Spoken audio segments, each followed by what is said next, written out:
What's the deal? What's up, in the Trap News Network? We back in the same, like, cracking the same, man. Make sure y'all like, comment, subscribe, like, comment, and subscribe. Everything we got going on here at TNN Trap News Network. Good news you can use, good knowledge, you can't get nobody's college, big dog, tap in with the tap in. Make sure you are, in fact, tapped in with that tap in, man. This daylight savings is whooping my feet, but it's all good. Don't worry about it. Get into that if you ain't got into that. 25,000 subscribers on this page, you'll give away $100, 15,000 on a new page, you'll give away another $100. Tap in with that tap in. Make sure you are, in fact, tapped in with that good tap in. You feel me? Like, comment, subscribe. Oh, man, we lost that hour, man. It's 11 o'clock right now. It should be feeling like 10 o'clock. I watched the clock go from 1 to 3. We skipped 2. Barnacles. RichTrapHouse.com. Get into that for the merch store. And I need y'all to make sure y'all get into TrapNewsNetwork.com. I'm sorry, Trap News Network on Instagram. TRAPNEWSNETWORX. Trap News Network. Get into that if you ain't got into that. And the Man at the Garden freestyle is out. But even deeper than the Man at the Garden freestyle, Fairy Tales is out now, so make sure y'all get into that, man. A new video, Fairy Tales out now. Get into that if you ain't got into that. You feel me? We finna jump into this content, but before we do, again, make sure you hit that subscribe button. We got Young and Have Feet, though. Don't care about nothing but what the check eat, though. Shout out to Rap News Politics. We finna jump into this content without no further do's or don'ts, man. Let's get into this without no further do's or don'ts. It says Young and Jefe, paperwork, wiretaps, confidential informants. Let's see what he's talking about. God bless everyone at West Side A-Tray Gangsters. Now, a lot of people been hitting us about covering cases. They've been asking us to cover in Jefe case, man. I guess some people got on the who's and was asking for paperwork on there and all that. But I feel like not only should we be covering the bad paperwork, we also got to cover the good paperwork too. But that being said, there was a lot of confidential informants on this case, man. People taking the stands, making testimonies, wiretaps. And Maurice Shellman, a.k.a. Young and Jefe, or Fly, was in the middle of it all. Like I said, the largest federal indictment in West Side A-Tray gangster history. This is a $20 million Oxycontin operation that was running from L.A. all the way up to Spokane, Washington. Now, with the A-Trays controlling... You know what's crazy? I was wondering if this was ever going to come up. And it's not my business, so I never brought it up. But I was always wondering if this case was going to come up as far as, like, them dudes getting that chili up and all that kind of stuff. Shout out to everybody who got their chili, man. One of the largest hoods in L.A. that comes with two things. A lot of membership and a lot of terrain to operate on. So those two factors right there is how you get a situation where a hood can run an operation like this. Not every hood can do this because, number one, membership and the scope of their territory doesn't stretch that far. Now, we know the A-Trays is operating in multiple states. West Coast, East Coast, New York, Maryland. Chef G from A-Tray out in New York. But this specific setup was when the A-Trays started operating and really making money in Spokane, Washington. But for y'all that don't know exactly who the A-Trays is on the west side, like I said, controlling one of the largest territories, they operate just a couple blocks south of Harvard Park, all the way down to Century, north to south, and really going from Van Ness to Vermont, east to west. So really, man, they cover like 30, 40 blocks in this section. We know they got the north side, Man, over by Florence. They got the original west over by Western. Now, this indictment... I just want to get to the good parts, though. Included 62 people in total. And it's confirmed that about 25 or 26 of these people was for show from A-Tray gangsters. Everybody else was ETG associates, co-conspirators, or just dudes and females either claiming or just being around the mix of all the A-Trays. And they broke it down into levels.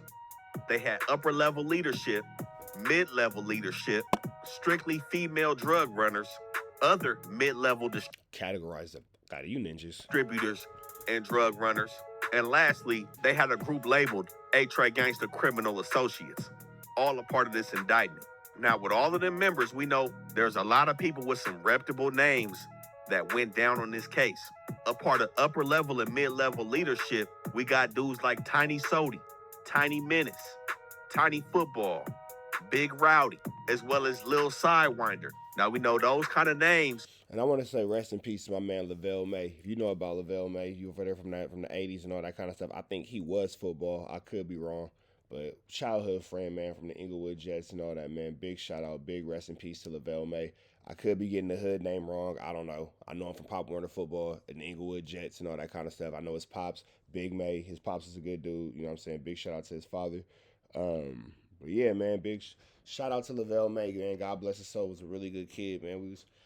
Homies playing football at the Inglewood Jets. I never forget that dude, man. I never forget that dude. He was one of my first fights ever. Right there, one of my first fights. Me and Lavelle made Wheezy. We used to call him Wheezy. But he was a good dude, man. He ended up being one of my homeboys and all that. And he told me, man, I was just fighting you, trying to make you tough, man. I was trying to make you tough, man. It's hard out here. I was trying to make you tough. He said that as a kid. I never forget. He was like 9, 10 years old. He was like, I'm trying to make you tough, man. It's hard out here. He had the right idea, man. He had the right idea. He was well beyond his years. And I think he was football. I could be wrong. Could be wrong. But rest in peace to Lavelle May, man. Big shout out to bro. He was from HA. Ring a lot of bells in their section. Names like Sidewinder, Football, Sody, Menace, Rowdy. These names hold a lot of weight, and these were some reputable members, as well as Young and Jefe going down a part of this indictment. Now, like I said, that was upper and mid-level leadership of this program. Young and Jefe was labeled as a mid-level distributor in this program again. This operation was going on from about 2008 to 2013. So when everything blew up in 2013, we talking about a 21, 22-year-old and Jefe, a real young dude that got mixed up and involved in this situation. But the lead defendant, the main guy, had ties to Washington before everything jumped off. Schoolboy, Arvin Carmen. Now, he had ties earlier around 2004. They show Afro Man because he from H.A. Gangsters. I know some of y'all wondering, like, why they show Afro Man because he from H.A. Gangsters. And even before that, with his baby mama, Jessica Clinton, staying up here in Spokane. So it's not confirmed, but he may have been the one to really jump ETG off in this section. But in 2004, February 11th, he was back in California, running up bareface inside of a bank with 3 other co-defendants when they got off with 32 racks and ended up getting caught in the getaway vehicle. Now, he was introduced to 63 months. And again, that's back in 2004. So he gets out around 2009 and seemingly turns this whole Oxycontin situation up. Fresh out the feds. That nigga went to the feds and met somebody from Spokane who had a plug on Oxys and take that shit right back to the streets. He jumps into a $20 million ring.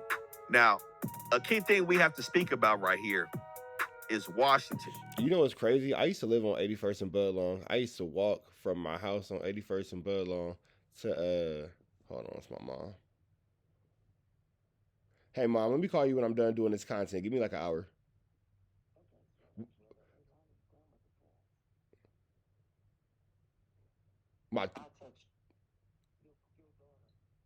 Oh, shit. Let me call her right now. All right. My fucking... Wait.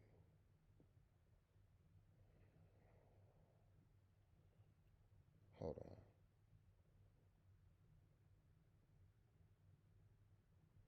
Oh, my fucking God.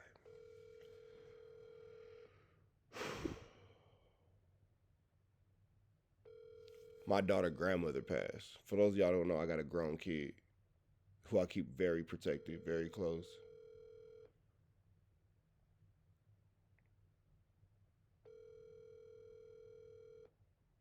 She probably sleep. Hello? You okay, baby? I know you're not okay, but you okay?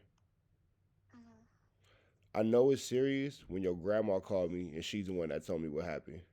Like, I didn't hear from your mom. I didn't hear from Miss Michelle. My mom called me. So she's obviously watching you and checking on you. But are you okay? As okay as you can be, all things considered? Relatively, yeah. Are you asleep? Was you sleep? Call me when you wake up. Okay, I love you. I love you too, princess. Bye. That's my baby right there.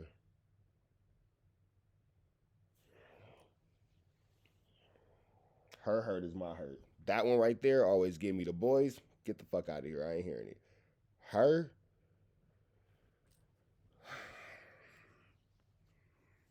I'm gonna play this for y'all, man. Give me a second to get my shit together. You know, a lot of dudes from LA, including myself, have gone up to Washington. And if you know anything about Washington, when you get up there, it's not moving like California, man. It's looking real green, and it's a lot of opportunity that's up there. Seemingly. It's so much opportunity to where you can easily take advantage and your greed takes over. I know this because I caught a case in Washington because shit seemed too easy up there. And this seems exactly how it happened up here. It's like, I'm not gonna say it feels like they a step slower, but if you know, you know. And I'm sure when these dudes got up here, they started moving like, oh shit, you know, I can really do my thing. And we see things get out of hand very quickly. Was that? And that's what happens when you go to these smaller places. My bad, y'all. I ain't gonna lie. I'm over here crying, man. My daughter lost her grandma, and I wasn't super close with her grandmother like that. But, you know, my baby's pain is my pain, man. So I'm over here getting my stuff together. I ain't gonna lie. I'm over here getting my stuff together. But, long story short, though, when you go into these smaller sections, these smaller cities, especially being from LA, it's not that they slower than us, it's that they different. And we come in moving fast and doing things our LA way, and we look like a fish out of water. We stick out like a sore thumb. And it ain't the fact that they slow. It ain't the fact that they dumb. It ain't the fact that they none of that. It's the fact that they do things the way they do things. When in Rome, you got to move as a Roman. So if you come outside moving like an Egyptian, and in Rome, where you should be moving like a Roman, it's not going to look the same. There was a group of people, the majority of the people charged in the indictment, the commonality was they grew up in the same neighborhood in Compton that was The fact that they said the niggas was from Compton is crazy. between 83rd Street and Normandy. So it follows that many of them were A-Tray. That just shows that y'all have a disdain for Compton. That right there shows the prejudice against Compton. Compton ain't got nothing to do with this. Compton ain't got nothing to do with this. Y'all just got a disdain and a prejudice against the city of Compton for no reason. The Comptonites have done nothing to this. They put the A-Tray gangsters in Compton barnacles.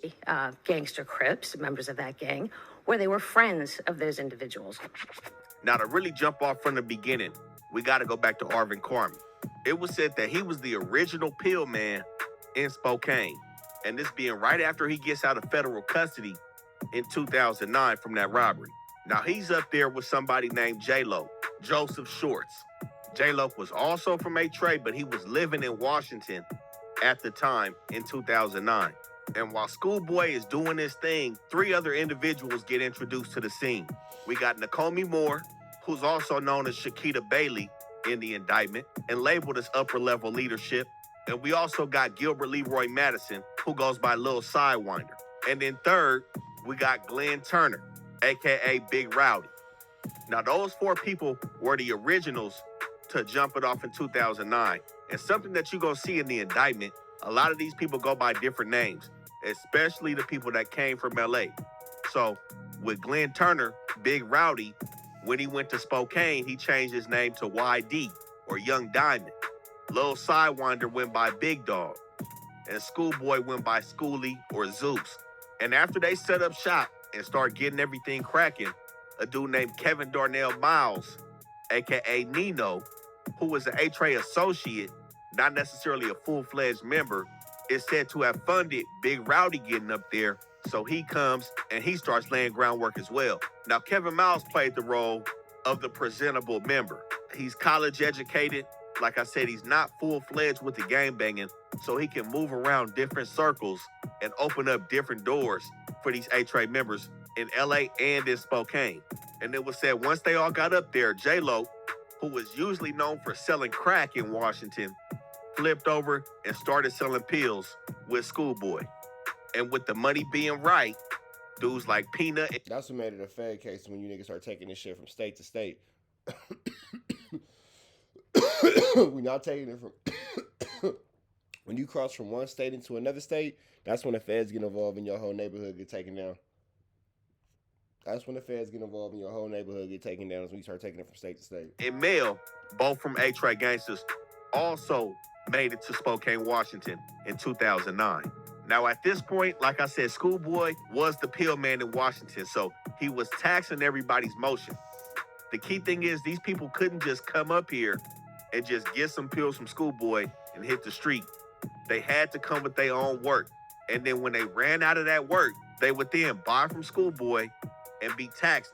Oh, that nigga set up a whole crazy distribution. So you gonna come in this motherfucker with your own work, do your due diligence, and then you gonna get your Rio from me for the high.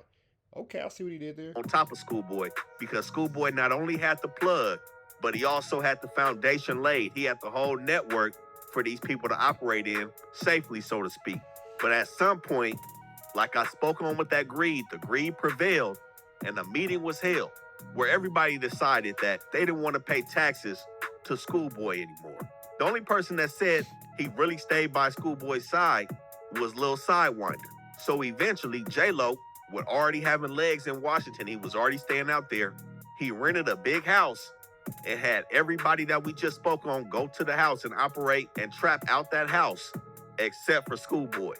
So either you was coming up there to rock with Schoolboy and you pay tax to Schoolboy or whatever you have it, or you rocking with J-Lo because J-Lo had his own plug. And what we seen in this indictment was Schoolboy had a network of females that he was dealing with. Multiple females, including his baby mama. So pretty much as we see, dudes wanted to separate from Schoolboy. And further down the line, we see Schoolboy implement a bunch of females that he was dealing with to start doing his movements along with Sidewinder. And it said that Sidewinder started doing the legwork for Schoolboy, and dudes like J-Lo didn't really want Sidewinder performing for Schoolboy anymore. They didn't want him to do Schoolboy legwork. They pretty much seeming like It always comes to that internal conflict, man. Every great group was brought down from the inside. they was hating. I ain't gonna lie, man. It seemed like some dirty politicking was going on. So they told Sidewinder he probably shouldn't even be up here rocking no more. And the key thing is Schoolboy wasn't an original A-Tray gangster. It said that he's originally from Hoop. So it could be that situation right there is why things went beyond the tax with Schoolboy. And maybe that's why dudes like J-Lo wanted to cut Schoolboy out the situation. So another thing some may ask is why Washington? So at that time, and this reigns true for a lot of different products, the product is cheaper to get in LA. Oxycontin at the time was a lot cheaper to get in LA, which means it sells for cheaper. So when you get that cheap product and you take it up to Washington where it's less accessible, now these dudes is making hand over price go up. or fist. They killing the game. That's the reason why they get the tree and they take it out the state, because the treason, is cheap in LA, but it go for the high in southern states. Bringing these cheap pills from LA. Not saying I'm telling you to hit the road or nothing like that. I ain't telling nobody, look, here at TNN Trap News. No, we do. God bless all the trappers. I'm not gonna lie, we actually kind of do. God bless the trappers. We're gonna see that there. LA to Washington, especially with a strong clientele base. So this is why these dudes really is wanting this territory in Washington. Now, like we spoke on, J-Lo was trying to get Sidewinder to get out the way with helping Schoolboy. But Kevin Miles was also with J-Lo. And remember, Kevin Miles, Nino, he also not only funded Big Rowdy's trip up to Spokane, but he also helped Lil Sidewinder get up and start his thing in Spokane. So Sidewinder's kind of stuck in the middle as to what he should do, because he got people he trying to stay loyal to, so he says, on both sides. But this is where a lot of different things start to break off underneath Schoolboy and J-Lo. And that is because the first element that the judge instructed the jury on is that Mr. Carmen had to commit a continuing series of 3 or more narcotics violations. That is, Mr. Carmen had to. Defendant Carmen committed 1 or more of the following narcotics transactions, and it lists conspiracy, distribution of a controlled substance, possession with intent to distribute controlled substance, and use of a communication facility in furtherance of drug trafficking crimes.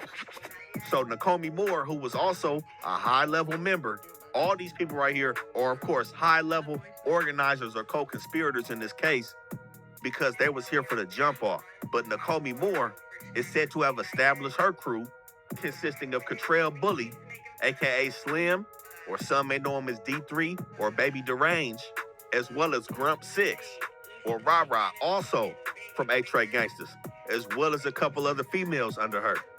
Now, Betrayal Bully, D3, is D3 the Gas Man, another one of they artists coming out the 80s. He was involved in this situation as well, man. Like I said, a lot of dudes from A-Tray was involved in this. He was defendant number 10 out of 62. So he was also out here doing this shit with everybody else in Spokane, Washington. And then Kevin Miles further developed his crew that consisted of Big Rowdy and Donald Lynch, a.k.a. Young Mo, who also went by the name of Flossie or Lil Bit up in Washington. Now, with both of them working under Kevin Miles, Young Mo also introduces DeAndre Megan, Baby G-Man, or FLAKKO, into the situation. More A-Track gangsters coming up to Spokane, Washington. And eventually this led to big names like Tiny Sody, Richard Jamal Haynes, who also went by Swag or TS or Tiny Schoolie in Washington, and Alex James, Tiny Menace, along with Tiny Football in the Lael Lisby, who was said to be one of the top guys coming out the north at this time, and Tymar Haynes, Tiny Outlaw, also ended up making their way and start really putting in work in this pill game in Spokane, Washington. Now, Nakomi Moore this whole time is J-Lo's cousin, and it said that she started to also operate on a very high level. She got a whole little team under her, and there was a lot of competition, especially over the phones and the little buyers that they had on the street. So things started to kind of get out of hand, man, and it really all started with that meeting at the big house when everything split into J-Lo and Schoolboy's crews. So Sidewinder ends up going back down to LA and starts to operate out. Let this be a lesson. United we stand, divided we fall. It's always an issue when crews start getting divided, and when niggas start having big eyes and little me's, or little me's and big eyes, however the saying go. When niggas start getting bigger than the program and nobody can just focus on the mission, this is what happens. We are watching it. We are watching it. We are watching it. We are watching it. What's up, little boy? Why you got a jacket on? My brother put it on for me. Okay, where you going? That's a leaf card. You're not going till later. I said like 1 o'clock. Okay.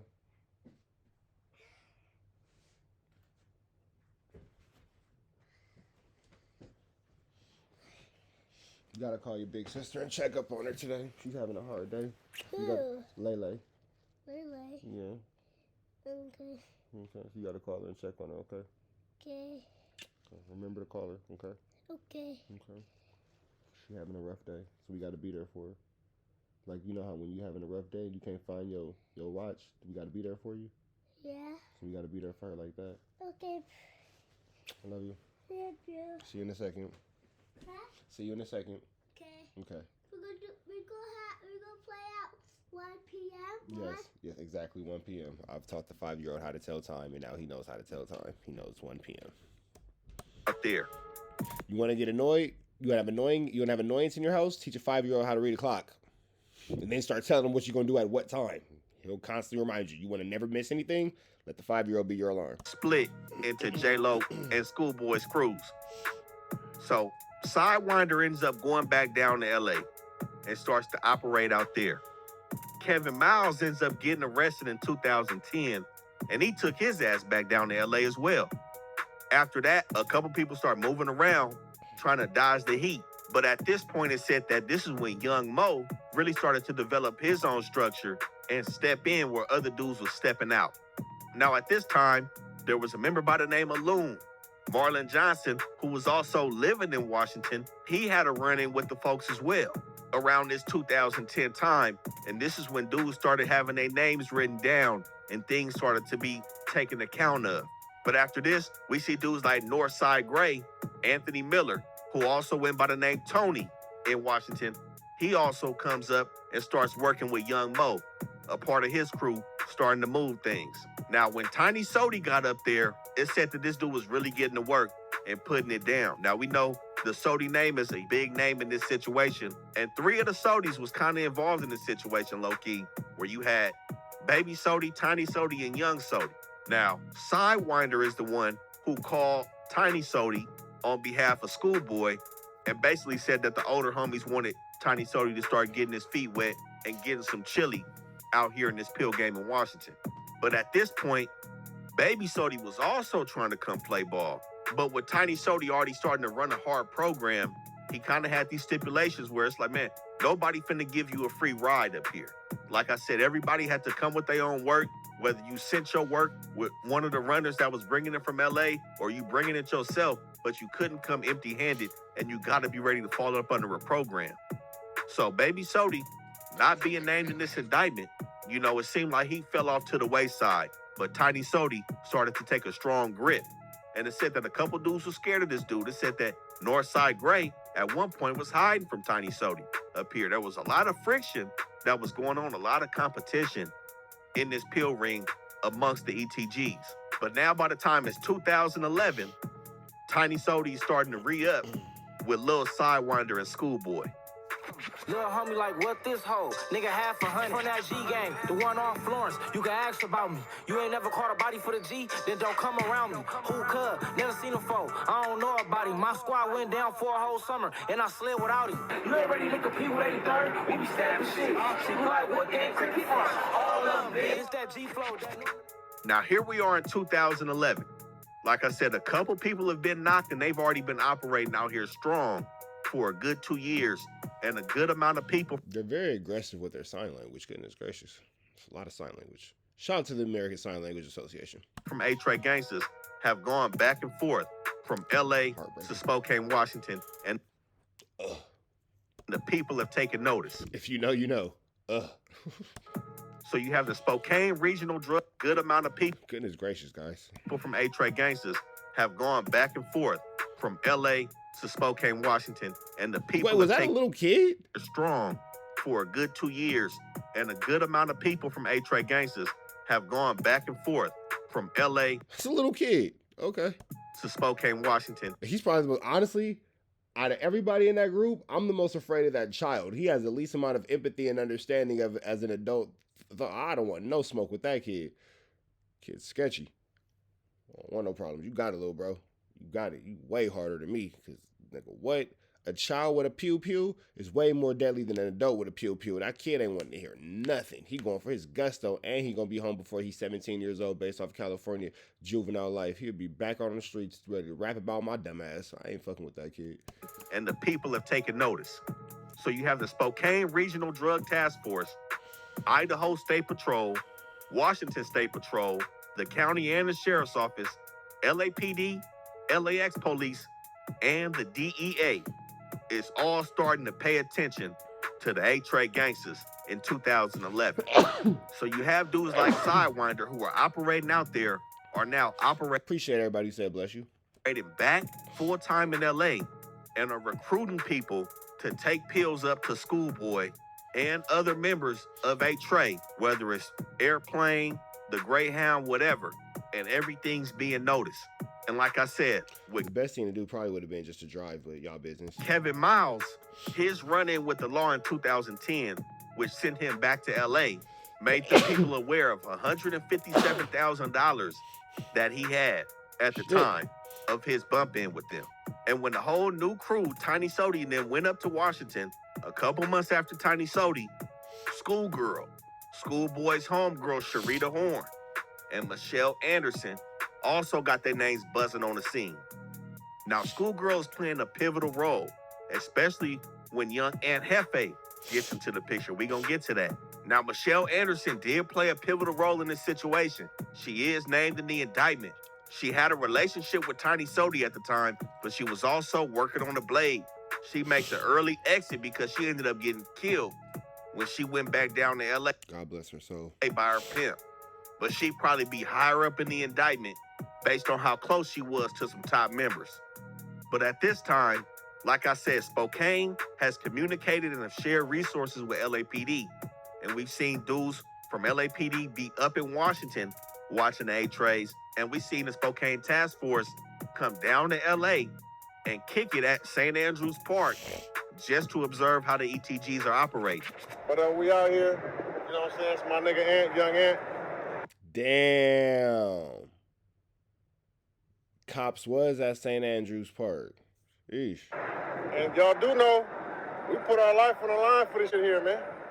You know, anything. It ain't no we, nigga. You're a buster, but it's all good. My cousin is slow. It happened. It is what it is. They started I don't want to hear my stupid cousin. Using what's called PIN registers. Now, a PIN register is a device that records phone numbers that are dialed from a specific phone line. So it's pretty much like a middleman caller ID without the recording function of a full wiretap. So they was pretty much just watching what phones was calling who and trying to get as much data that they could about those phone numbers before they issued the full wiretap. And at this time, they already seen a lot of the spots that the A-Trays operated in from LA all the way up to Washington. So they implemented pole cameras. Cameras, simple as that. They go up on poles and watch a fixed location for movement. They had 5 of those between Washington and LA. And at this point, This is when they started implementing things like trash pulls and what they call sneaking peeks. So a sneaking peek would be when somebody Trash pull mean that they going through your trash, nigga. Dangerous. That means that they seeing your old mail, thing that you looked at, I ain't tripping, throw it away instead of. So look, if you out here busting flammery, skullduggery, and larceny, let me be the first to tell you, shredding and cutting up your mail ain't enough. You better burn it. You better burn it. Dropping it off at a different trash can ain't enough. You better burn it. was hitting the airport, they would have suspected money in the bag. When they checked that luggage, the DEA or other federal officers or LAX police would be there to intercept the bag, look into the contents of the bag, document it, and then let it slide back to the target. These niggas is letting y'all keep y'all contraband. Barnacles. Like it's I know you got that shit, nigga. I know you got that shit. I ain't even tripping. You can have it. I'm gonna get you on the next one. Barnacles. never touched. So they started to play some cold games against these A-Tray members. Now, 2011 also struck to be a big year in terms of cash seizures as well. October 2011, they took 32 grand from two female runners that they had in LA, Aronika DeRosso and the female they called Jefe or Jebby Maiden. They got stopped with 32,000. Also in October 2011, they stopped Peanut, again, who was up there with Mel, Harry Johnwell, who also went by the name of Nut or Lil Sea Dog. They stopped him with 16 bands. And everything seemingly took a turn when they stopped Daniel Hunker, aka D-Boy, in December 2011 with 206,000. And D-Boy goes down for this. I mean, he's on a buy not too long after this. This is the first person that we gonna talk about who was a rat in this case, D-Boy. Now, D-Boy directly snitched on Aunt Jefe. Now, I was just finna say, for those of y'all waiting on young Aunt Jefe to be the snitch, he's not the snitch. For those of y'all waiting on young Aunt Jefe to be the rat, he's not the rat. Young Aunt Jefe did what he was supposed to do in this situation. Now, I'm going to let him tell the story because it ain't my story to tell, but I'm very aware of what happened in this situation. Very aware. And young Aunt Jefe didn't tell on nobody. The key thing is, with Daniel Hunker, everybody thought he was already bad. This is the crazy part, man. And this is what I was talking about with young Aunt Jefe being a young dude on this case. Tiny Sodi and Schoolgirl was not dealing with Daniel Hunker because he had too many arrests and there was some questions about this dude. Mind you, he just went down with 200,000 and then he gets out and he's back functioning with everybody in the gang. Leadership takes a step back, but still allows him to deal with the younger dudes that are still coming from LA looking to get their feet wet. How? You see how crazy that shit go? Youngsters. You hear what he said? They let the young dudes continue to deal with him, but the OGs was like, man, I'm up out of here. I'm taking a step back. Pay attention, youngsters. He was allowed to deal with young Aunt Jefe. Now, the feds did say that he was playing both sides. They labeled him, quote, a bad informant. He was making controlled buys for them, snitching and telling with audio taps, as well as doing his own side work when he wasn't an informant with the feds and still gaining money from the pill game. So they labeled him a bad informant, but he was also a snitch and a rat in the streets. And I don't understand how they still let him, if anybody had questions about this dude, how did they let him touch the little homies? And this is the thing where people were saying that everybody kind of started moving for self. Daniel Hunker presented some form of value. Shit, he ain't finna tell on me. That's what happened when the money get involved. He ain't finna tell on me. He ain't tell on me. I don't know. I'm gonna just watch him. I'm gonna just keep him at a distance. I'm gonna just do this. I'm gonna just do that. In some way. So it was like, let me not completely cut this dude off, but let him. Same thing I say about niggas who fuck with WACK and loose cannon. I'm gonna just do it. Well, he did it like that, but I'm gonna just do it like that. Or you could just not fuck with the nigga. Deal with the young homies so we can still profit. You know what I'm saying? Because like I said, with Schoolgirl, she dealt directly with Aunt Jefe multiple times. So let's jump right into it. Young Aunt Jefe hit Spokane, Washington. I'm a felon for the record, I still carry metal. I'm a felon, I be stepping, ain't no forgery. Put them niggas 6'4". And that electoral informant started him like he was waiting to get cracking and take his talents up north. But before the wiretap phase, like I said, it was still pen registers. The confidential informant started to play around in 2011 and 2012. And that brings us to July 6, 2012. Still in LA though. LAPD confidential informant hit up Aunt Jefe to purchase $5,000 of prescription pills at the Everything Gold store. Now, like I said, Schoolgirl was somebody that was instrumental with Aunt Jefe being a part of this movement. Schoolgirl is the direct homegirl to Schoolboy, Arvin Carmen, the lead defendant on the case. That Everything Gold store was on 88th and Normandy. That store stood for ETG. That was Schoolboy's store. He would operate between LA and Washington, running that store, conducting business, and really putting it down, making sure that he was trying to have some legit money in there on the side. But the ETG store is the meetup spot on July 6th with the confidential informant and Aunt Jefe. Now, the informant goes back and tells the LAPD that Maurice Shellman, Aunt Jefe, is working for Schoolboy, and he makes the deal. But shortly after this deal, Schoolboy calls the LAPD confidential informant and advises him that he's cutting Aunt Jefe out, and you only gonna be buying from me now. That sounds like some New Jack City shit. You know what I'm saying? So See how much flu, flammery, skullduggery, and larceny is in this, guys? Again, pay attention, y'all. Pay attention. he said, you only gonna buy from him, or you gonna buy from Lil Sidewinder. He was still rocking with Lil Sidewinder based on the loyalty that Sidewinder has showed when everything has split up 2 years prior in Washington. Now, like I said, this July 2012, 1 month later, August 7th, the Title III is initiated. What is the Title III? The wiretap. So they have enough evidence, they submitted the warrant, and they ended up putting taps on 7 phones that they called target telephones. TT1, TT2, all the way through to TT7. Now, like we spoke on, they labeled Aunt Jefe a mid-level distributor.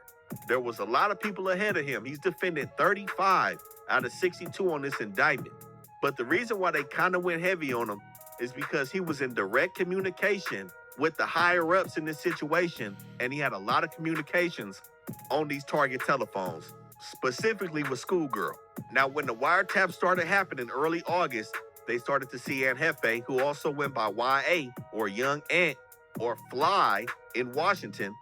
They seen him doing a lot of movements and his name being brought up from people like Tiny Sody, Schoolgirl, and also being referenced by Tiny Football, Schoolboy, and Lil Sidewinder. Top defendants had young Aunt Jefe name in their mouth on these target telephones. Like I said, he was dead in the mix. Now, him and Schoolgirl used to go together to do a lot of deals together throughout Spokane. And we seen it was even one point where she called Aunt Jefe talking about he messing up her business because he not answering the phone. So they had a real good relationship with making things happen up here. But that July sale with the confidential informant with the LAPD would not be the last time Aunt Jefe was on the back end of a controlled buy with a confidential source, which takes us to... They set up my boy Young Ant had feet, though, boy. They set Young Ant all the way up. Samantha Madsen, also known as CS9, Confidential Source 9. Meanwhile, WACK is Confidential Source 2. Never mind. Who was a prostitute at the time that signed a contract with the feds to start working as a confidential informant in order to work off some of the bunk charges that she had piled up over the years. Just some bullshit. Really no reason. They had none on her. She just didn't want to sit in the county for a couple days, signed up to be a confidential informant. Not only was she working off charges, but they also paid her. She was monetarily compensated for her cooperation in this. She was a drug user and a prostitute, and this wasn't the first time that she participated as a federal informant for the police. So we still in 2012. The lead detectives on this case, who also referred to this case on a grading scale of how good this case was, labeled it an A-. These dudes was doing their thing, and man, they hit some high barriers in terms of this operation. But November 8th, they laced up Samantha Madsen with the wire and dropped her off to make that telephone call to Aunt Jefe and G Stutters, aka Carlin Romeo Tones, who did a lot of dealings with Aunt Jefe in Washington. Now, like I said, the LAPD was also up in Washington doing surveillance, and it said they was just driving by one time and they just happened to see, like, oh, that's Aunt Jefe and G Stutter. You know, so this is how Washington came privy and really started to know these is real A-Trays that's out here and really doing some work. But nonetheless, they set up Samantha Madsen, and she called Aunt Jefe, man, jumped in the back seat and did the deal with Aunt Jefe and had him on audio recording, pointed everybody out who everybody is. And for the most part, they had Aunt Jefe in the bag with this. But there was also another snitch that was implemented, a dude named Nick DeCaro. Now, Nick DeCaro was said to be the pill man before the 8 trays got there. Aunt Jefe used to sell his work to Nick DeCaro and put tax on it, so Nick DeCaro would have to overprice his work, therefore making him void in the situation. Why go to Nick DeCaro and pay this amount when I can go to Aunt Jefe and get it for the low? You know, this is what was going on out here. And this is the drug game. This is how it's... That is how the drug game go. If he got it for $1, you better figure out how to get it for 99 cents. Buy low and sell high. It's like stocks. Played out. But this is also what turned Nick into a snitch and a hater. He made statements to Samantha Madsen and said that he didn't like how flamboyant Aunt Jefe was. He said he was too arrogant. And he even made statements saying that he was contemplating robbing Aunt Jefe, to where Aunt Jefe said, people get killed like that. Now, nothing ended up happening to Nick DeCaro, but he's also somebody that's a rat in this case. Not a confidential source, but like I said, there was many confidential sources, at least 9. In Confidential sources is a nigga who work with the police. A rat is a nigga who just snitched for the sake of snitching. Washington alone, plus the ones in LAPD, and then a grip of people, and some names that y'all may be surprised about, took the stand and testified against the ones that took the situation to trial. We're gonna get to it. Now, on these wiretaps, like I said, this went on from August all the way to December of 2012. A lot of communications were had, especially between Schoolgirl, who also goes by the name of Star in Washington, and Aunt Jefe, where it said they spoke about a vehicle that a dude named Brandon Warner had purchased. Young Aunt Jefe was seen in this vehicle. Guess what? Brandon Warner was also a snitch. He was also playing the role of a confidential informant, and the whole case was really in the bag with all these people cooperating.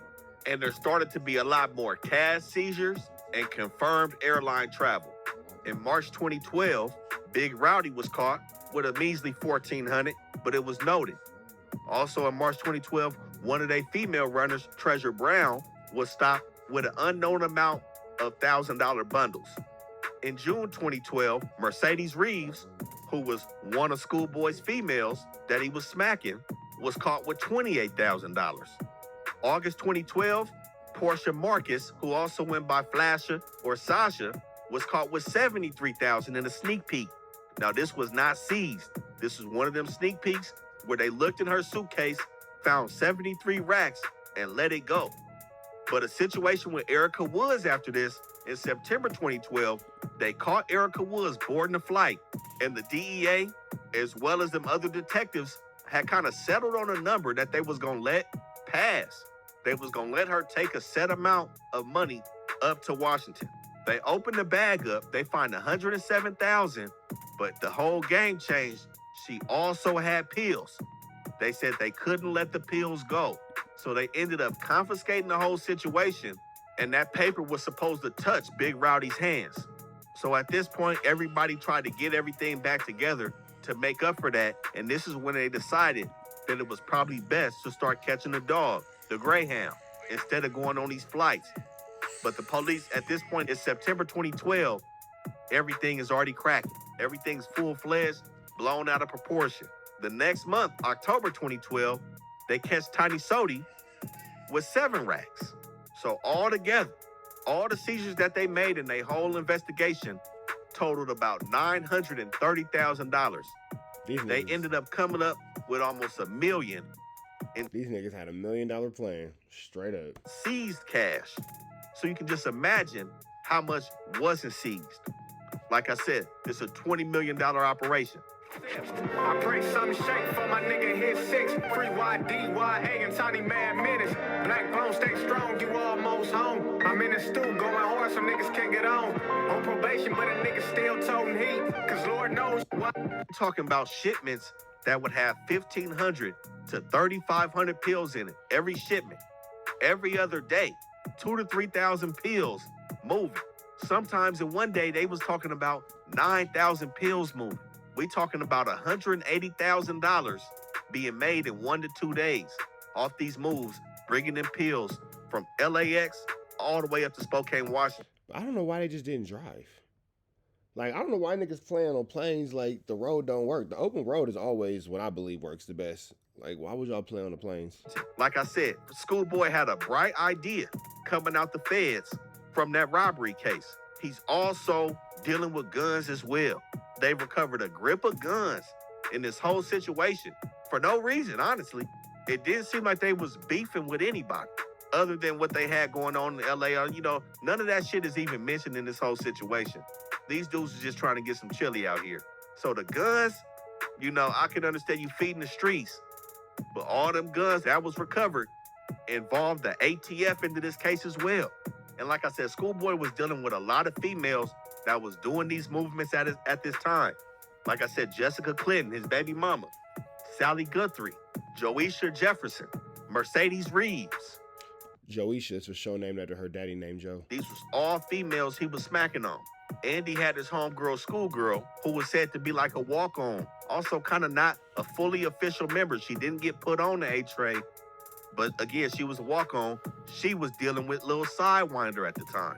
So this is how they was having a whole bunch of females move around. Like I said, it's a whole group of nothing but female co-conspirators and runners that was doing all this work, man. And when you see, there was 4 people that took it to trial. You had Schoolboy, you had Dante Blackman, a.k.a. Paco, you had Brandon Chavez, who was a dope fiend, and you had Carlin Romeo Tones, G Stutter, who spent a lot of time with Aunt Jefe.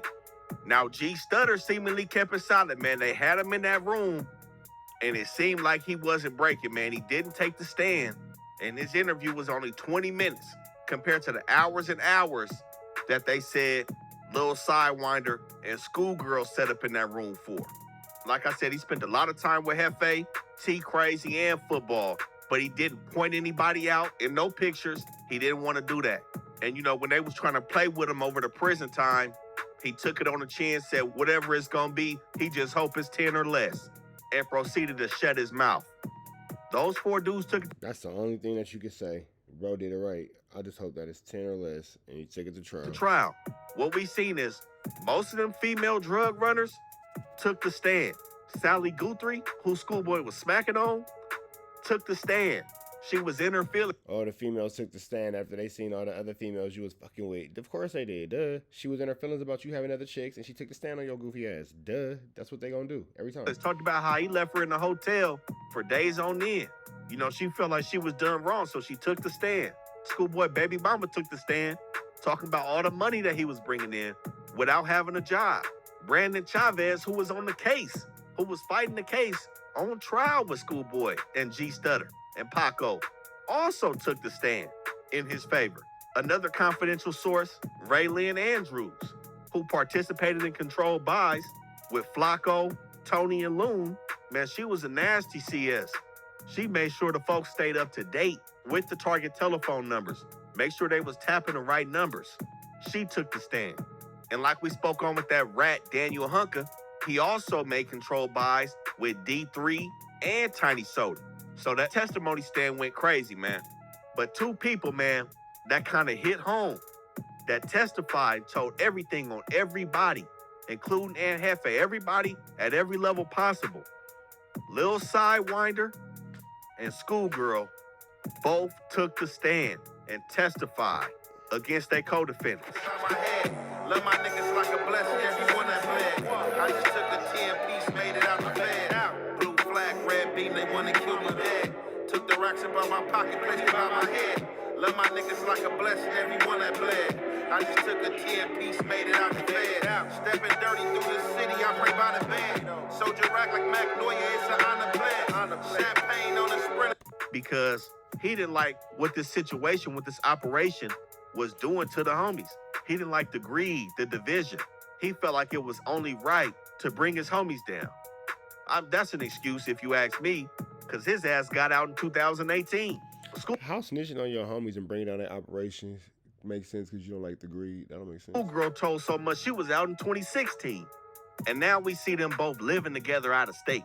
Mind you, after everything, the shit hit the fan. February 28th, 2013, all doors was kicked in. You had multiple people that went to jail in Washington and multiple people that had went to jail in LA. They was kicking doors from Hawthorne all the way up to Glendale and had Moreno Valley and San Bernardino on the list as well. After all the tactics used, they was also using GPS trackers on people's vehicles. Everything blew up February 28, 2013, where the feds said they had 36 discs of evidence, not even counting the people that took the stand, but they of course also had at least 9 confidential informants as well as the CIs in LA. They were scanning people's social medias.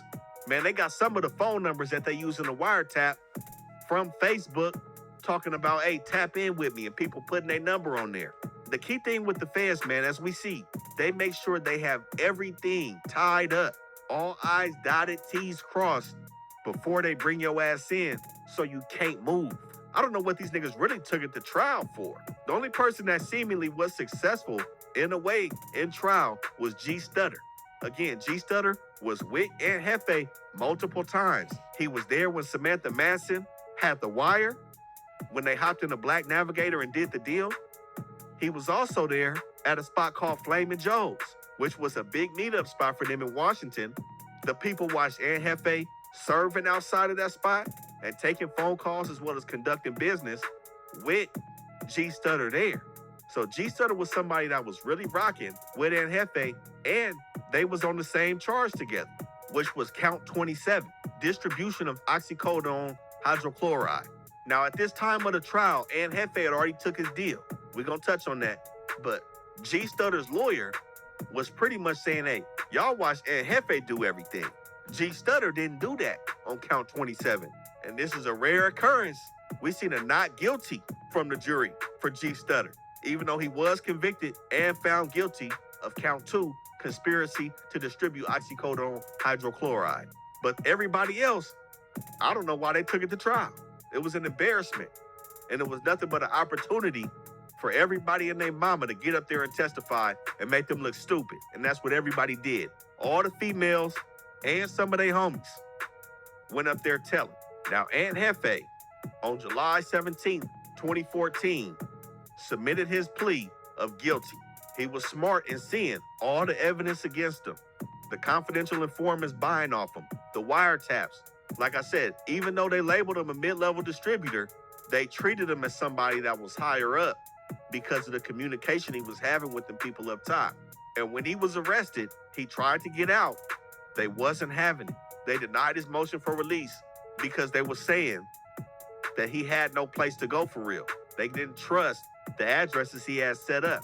But he was found guilty of count 27, the conspiracy to distribute a mixture of substance containing a detectable amount of oxycodone hydrochloride. And they found it fit to give young Aunt Jefe 120 months, 10 years. But he did a little bit less than that. He did 7 and 3 on supervised release and got out in 2021. But what y'all been wanting, it was no snitch paperwork on Aunt Jefe, man. They said he was the Well, I told y'all that in the beginning that there wasn't no snitch paperwork on that Jefe. good people's, and he is. A lot of other people went bad on this case. He stayed solid, and he did what he said he was gonna do. He's out making legal money, doing his shit. Y'all make sure y'all go follow, like, comment. All right, man, we up out here to the next one, man. Make sure y'all show some love to young Aunt Jefito. Don't care about nothing but the check though, man. We up out here to the next one. Y'all know the deal. Red dots to the left. Y'all know the rest, and it's free. Avenue Angel, so he's free. We gone.